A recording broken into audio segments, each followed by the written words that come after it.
for those of you that have heard this before, there's not really much new info on this other than just to reiterate that, um, in my professional opinion, the absolute greatest way to raise money for charitable beneficiaries is through the donation of highly appreciated stock. And there's quite honestly no better time to be doing that. We all know about the divergence of wealth that's happening right now in this country and globally. Stock markets at all-time highs, where we still have very high unemployment. And part of the reason for that is interest rates are so low now, and stocks tend to do very well in that kind of environment. And I guess maybe the first thing I want to address is I've been absolutely shocked at how many wealthy people do not even know that they essentially get a 2-for-1 benefit when they donate stock. So I'll just walk you through a general example. Let's say that somebody bought a stock for $10 5 or 10 years ago, and now that stock's at $100.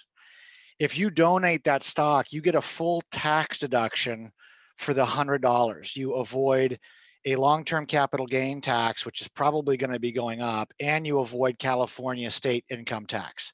Now, there are certain limitations to how much you can give. Last year, those limitations were actually repealed because of COVID, so they allowed people to go to 100% of what's called AGI. And I have to say right now that I do not provide tax advice. What I do for Leslie, I'm a portfolio manager. I'm a wealth manager at UBS. So I'm not an accountant, but I do play one on TV. Um, so what I'm talking about is in general. Okay, if you give that $100 of stock, you get a full tax deduction for the $100, and you don't pay capital gain tax. You don't pay any income tax on that. So even if you paid $10 for it, and it's now appreciated to 100, you get the full tax deduction at 100. It's very powerful. So for people, anyone that owns stock in an after-tax account, so not like an IRA or an account like that, but if it's just like a regular brokerage account, if you donate that stock, it's very powerful. And every wealthy person, or anyone really that even owns stock, should certainly be starting their gifting with what's called highly appreciated securities. You would actually never want to give a stock that you lost money on, but that's almost in these times hard to do. I would also say that because of the awareness of things that are happening in the markets right now, like GameStop, everyone's probably been hearing about that incredible story with all these younger people that follow Reddit, and they're moving these stocks. Stocks are now right now a huge mainstream conversation. So just the awareness that people even have stock is on the rise. It's also very easy to do. Most donors, especially older donors, are going to have a stockbroker, or they're going to have a financial advisor.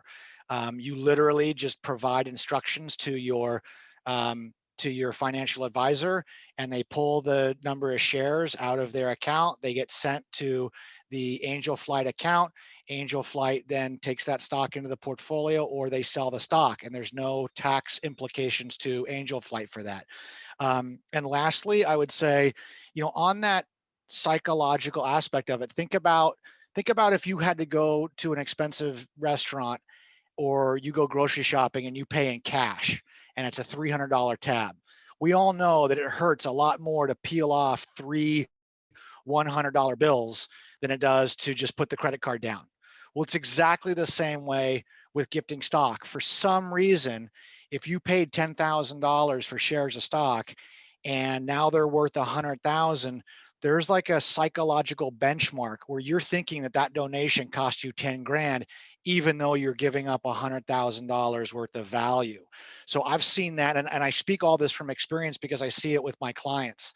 It's just such a different psychological thing. If a client is being asked to give a $10,000 donation versus a donation, by check versus a donation in stock, just huge. So I would get the word out on that. Also, we have prepared somewhere on here, Mary has it, is a list of companies. And it really honestly doesn't matter what stock is being donated. I arranged this list based just on general holdings, and also in the Southern California area, in the Northwest, there are companies that are based here, like Disney's a huge one. There's a lot of people that are, and I have clients like this where they kind of worked a regular job at one of these companies, but as a result of getting stock and stock options over the course of 20 or 30 years, the guy in the hangar next to me was a mid-level Netflix guy. He just bought his second helicopter and he's looking for a ranch up in the Central Coast. I mean, he's an extremely wealthy guy because he owned Netflix and he owned it for a long time. Same thing with Disney, Google. So certainly if you know anybody at any of these organizations and they've been there a long time, I have a client of mine that retired at 40 years old. He's a $25 million client of mine. He was early on at Broadcom, which is now Avago. So just so much wealth has been created as a result of being sometimes just a kind of a general employee at some of these companies. But really, Angel Flight will accept any of these stocks. So what I have a tendency to do is if I have a client and I know they've got a nice position, I'll say, hey, have you looked into giving stock away for your annual gifting? And they're like, well, I didn't even know I can do that. What's the benefit? And then you just very simply tell them, hey, you got to talk to your CPA, but there's a huge tax benefit for you to give highly appreciated stock instead of gifting cash or by check. And so with that, I'll stop there. And if anyone's got any questions, please let me know.